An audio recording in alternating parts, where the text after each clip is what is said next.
I've been holding this story inside for years, but recent events have made me realize I need to share it.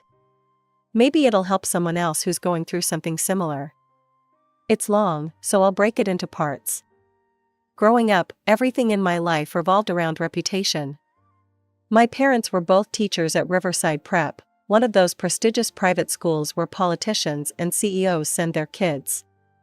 Mom taught AP English, Dad was head of the mathematics department, and their status at the school was everything to them. "Cindy, remember who you are," Mom would say whenever I did anything slightly out of line. "You're a teacher's daughter. People are always watching." I can't count how many times I heard that phrase growing up. It was like a mantra in our house, right up there with "straight A's aren't an achievement, they're an expectation, and your behavior reflects on all of us." I was their only child, their perfect little project.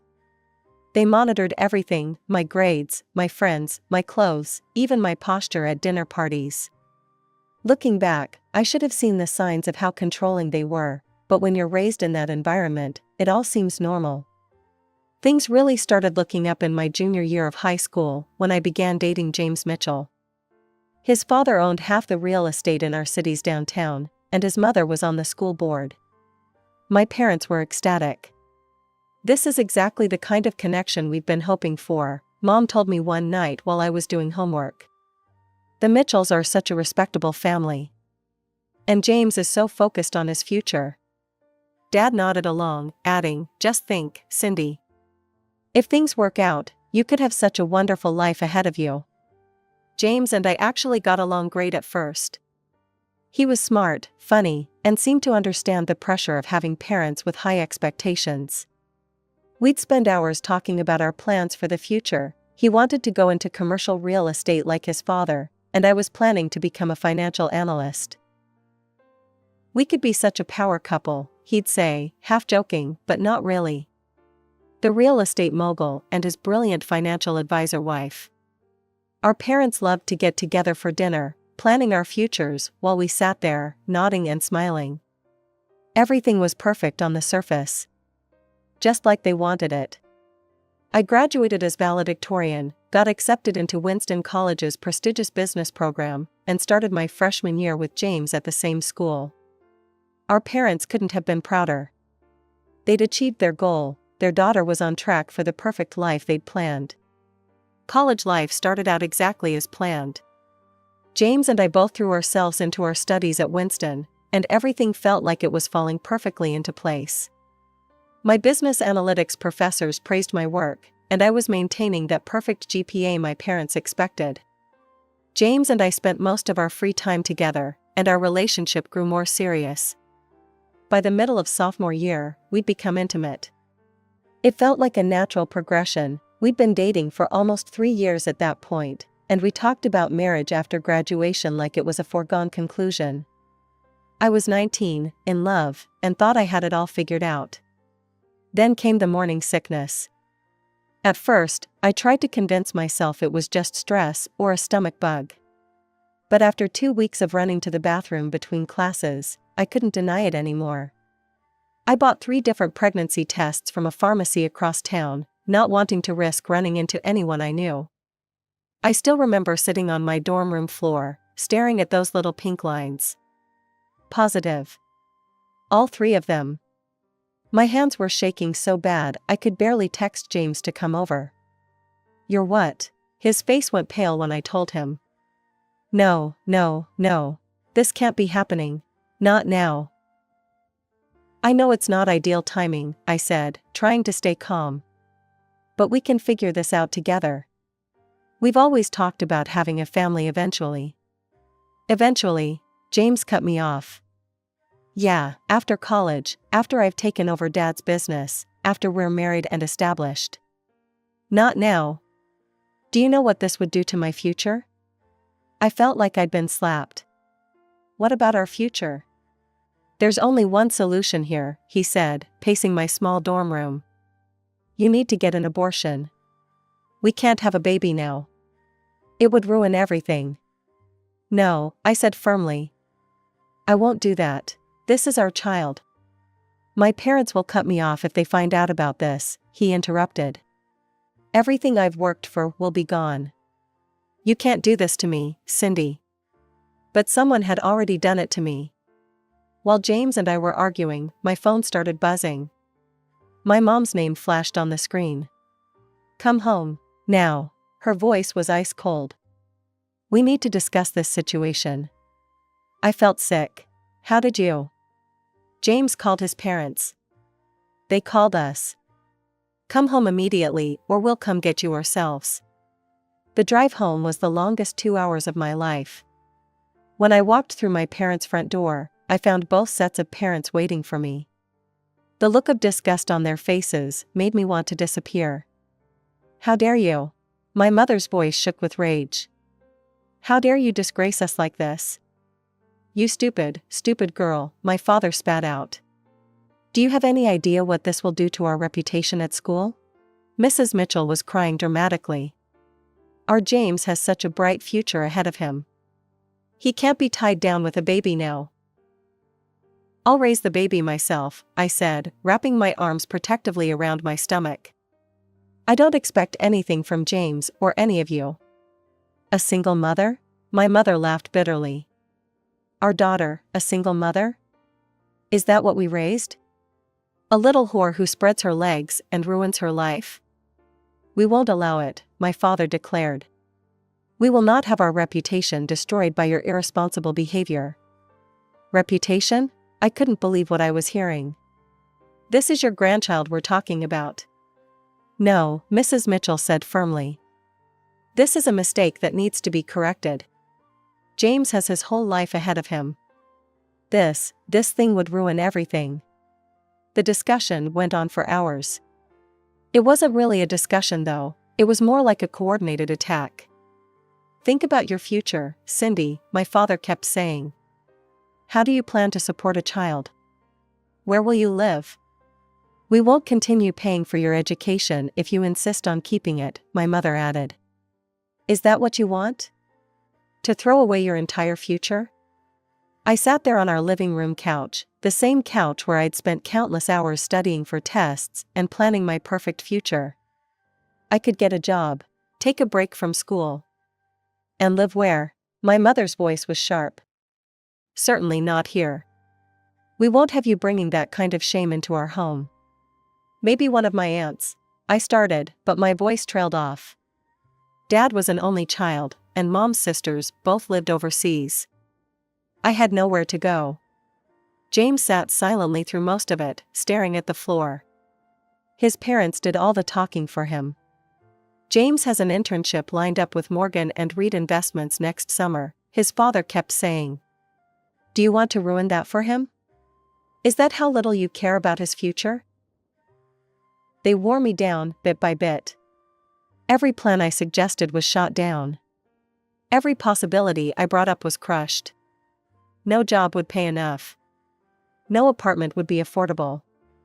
No future would be possible. Finally, my mother drove me to the clinic herself. The doctor was professional, but concerned during the initial exam. I need to inform you, she said quietly, looking directly at me, that this procedure could impact your ability to conceive in the future. There are potential risks. We've discussed all that, my mother interrupted. We've made our decision. The doctor looked at me. Ms. Thompson, I need to hear from you. Do you understand the risks? I couldn't speak. I just nodded. The next few weeks passed in a blur. I recovered physically, returned to Winston for the spring semester, and threw myself into my studies. James tried to talk to me once, mumbling something about how it was for the best, but I walked away mid-sentence. We never spoke again. During spring break, instead of going home, I got a job as a barista at a coffee shop near campus.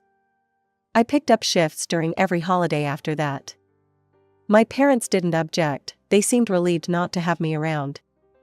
As long as I maintained my GPA and didn't cause any more problems, they were content to keep paying my tuition.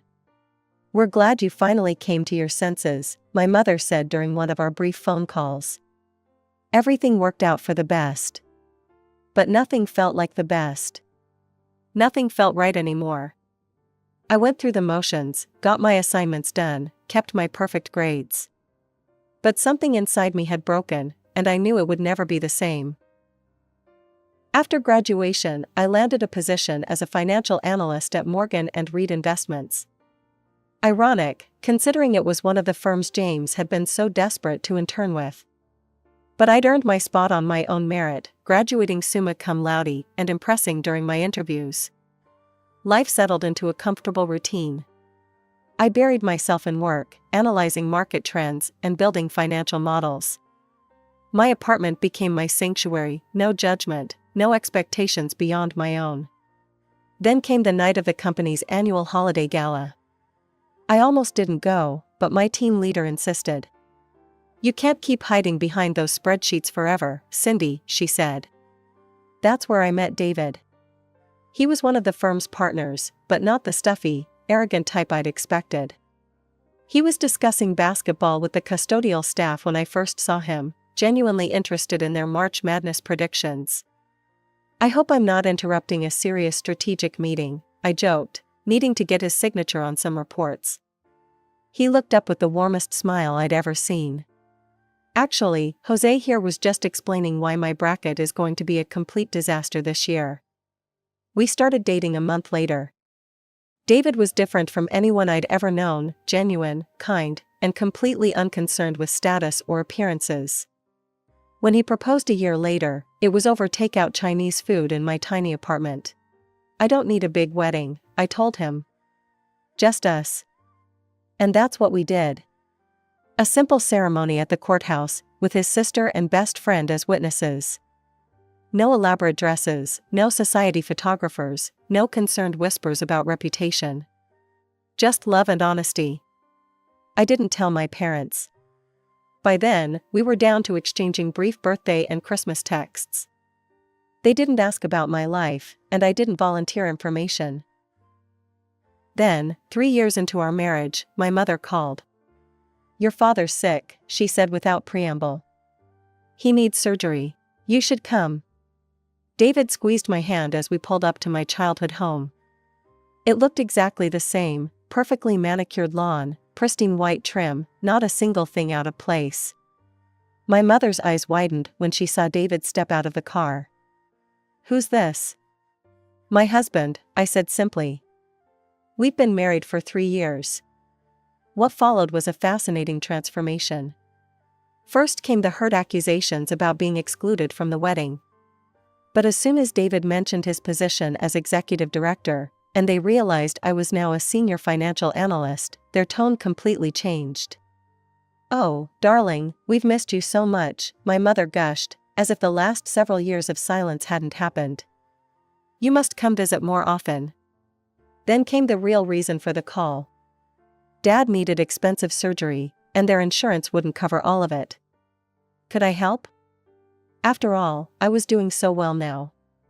I agreed to help with the medical bills. Maybe it was weakness, maybe it was forgiveness, or maybe I just wanted to prove I'd succeeded despite everything. Dad looked genuinely grateful, and for a moment, I let myself believe that maybe the past could stay in the past. After Dad's recovery, David and I started talking about having a family of our own. We both wanted children, and the timing felt right. But month after month, nothing happened. At first, we tried not to worry. "These things take time," David would say, staying positive. But after a year of disappointment, we decided to see a fertility specialist. Dr. Martinez was kind but thorough. She ran various tests and took a detailed medical history. Then came the question I'd been dreading. "Have you ever had any pregnancies or terminations?" My throat went dry. David didn't know about what had happened in college. I'd never found the right time to tell him. But sitting there in that sterile office, the truth had to come out. "Yes," I whispered. "An abortion. When I was 19. Dr. Martinez nodded professionally, making notes. After reviewing all the test results, she delivered the news that shattered my world. "The termination procedure you had resulted in some complications," she explained gently.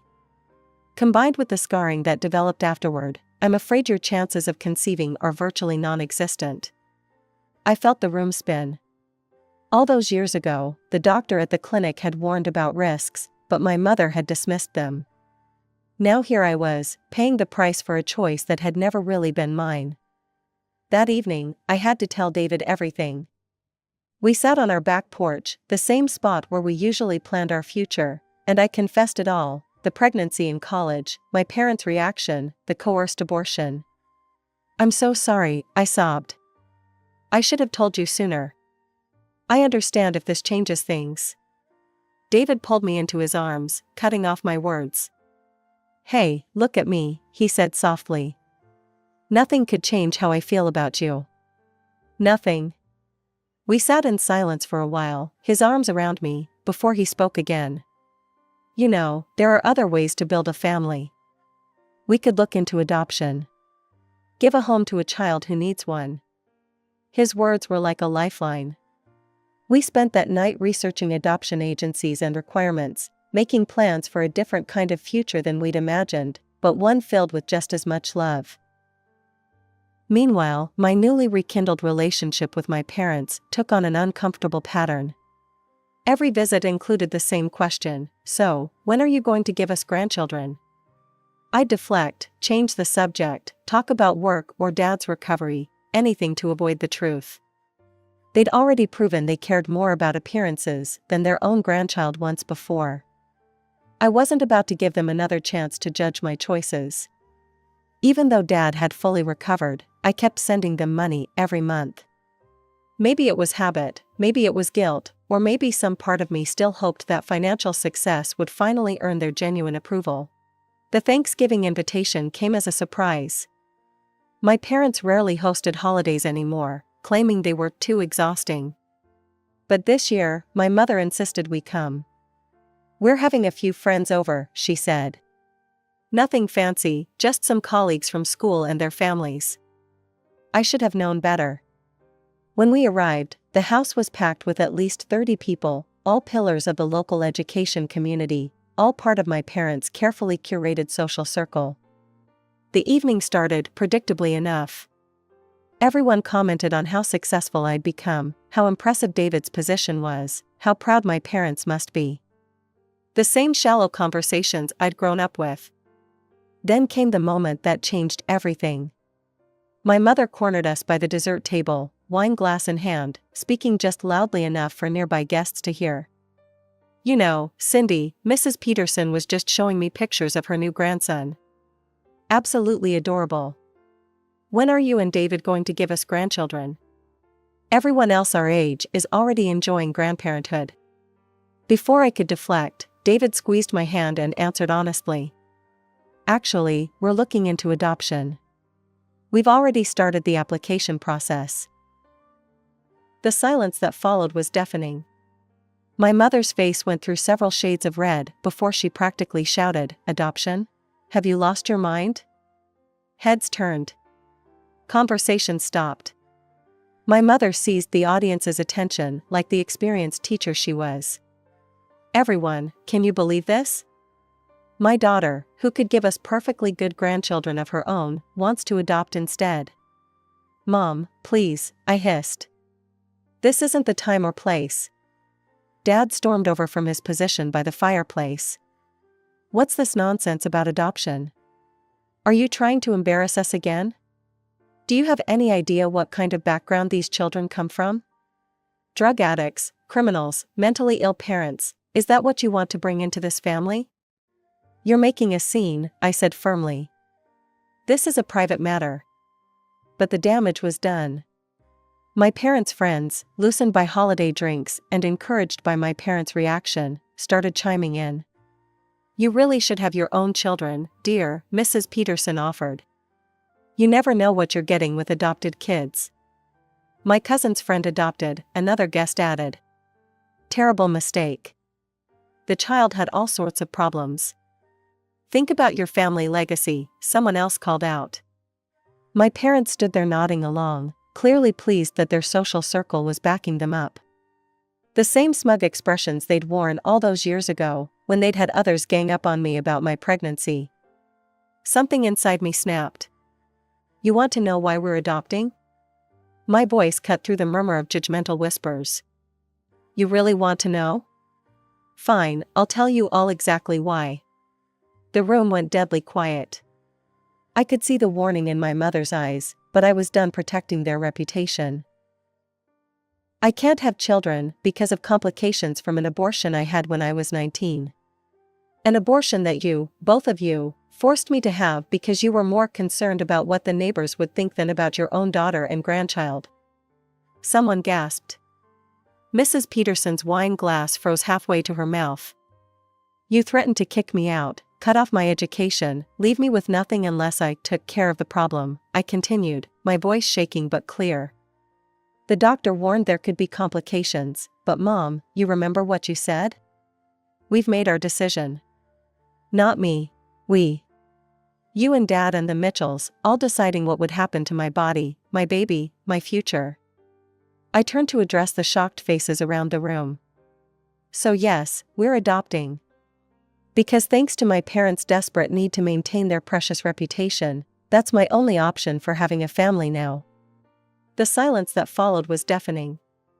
Then my mother did something I should have expected but still caught me off guard. She went on the attack. How dare you, she shrieked. How dare you come into my home and tell such vicious lies? You ungrateful girl. She turned to her guests, hands trembling. She's lying. She's always been troubled, always trying to blame others for her mistakes. She got herself into trouble and had an abortion without even telling us until after the fact. We would never. Are you serious? I cut her off. You're really going to stand there and lie? In front of all these people? David, show them the medical records. My husband pulled out his phone where we'd saved copies of my old medical files, documentation I'd gotten from the clinic for our fertility specialist. But before he could pull them up, my mother completely lost it. Get out, she screamed. Get out of my house right now. You've ruined everything, again. Just like you always do. Get out. As David and I walked to the car, I could hear my mother trying to do damage control inside, her voice high and panicked as she offered more drinks to her guests. My father didn't say a word, he just stood there, silent as always when it really mattered. The drive home was quiet.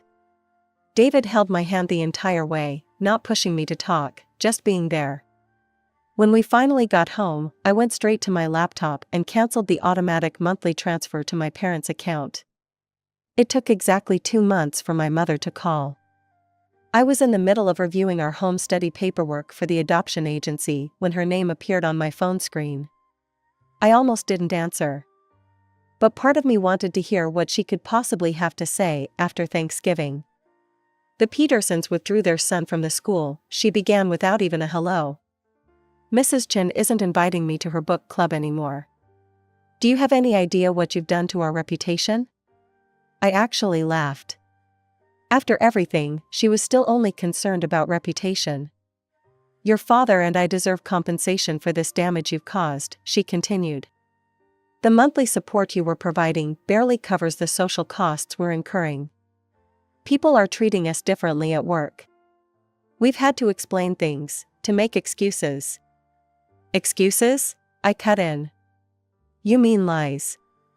Like the lies you told at Thanksgiving? Or the lies you've been telling yourselves all these years about what you did to me? We did what was best for you. And this is how you repay us? By spreading vicious stories and then cutting us off financially? What was best for me? My voice was steady now, calmer than I'd ever been when speaking to her. Do you know what David and I did last week? We met with a therapist who specializes in helping adoptive parents deal with infertility grief. She helped me understand something important. What you did wasn't just about the abortion. It was about control. It's always been about control. Don't you dare. The money was just another form of control, I continued. As long as I was paying you, you felt like you still had power over me. Well, that's done now. I'm done. You ungrateful little. I'm blocking your number after this call, I said. Both of yours. David and I are in the final stages of our adoption home study. In a few months, we'll hopefully be matched with a child who needs a home. A child who will never have to worry about family reputation being more important than their well-being. A child who will be loved unconditionally. You're making a huge mistake, she hissed. When you realize that, don't come crawling back. I ended the call mid-sentence and blocked both their numbers immediately. Then I went back to my adoption paperwork with a lighter heart than I'd had in years. That was 6 months ago. Today, David and I are finishing up the nursery for the baby girl we'll be welcoming next month. Her birth mother chose us specifically because of our story. She wanted her daughter to be raised by parents who understood that love is more important than appearances. Sometimes I think about my parents, about what they're missing out on. But then I remember, they made their choice a long time ago. They chose reputation over love, appearances over family. I'm choosing differently. My daughter will grow up knowing she is wanted, cherished, and accepted exactly as she is. No conditions. No expectations. No concern for what the neighbors might think. Final edit, our daughter is home with us now. She's perfect.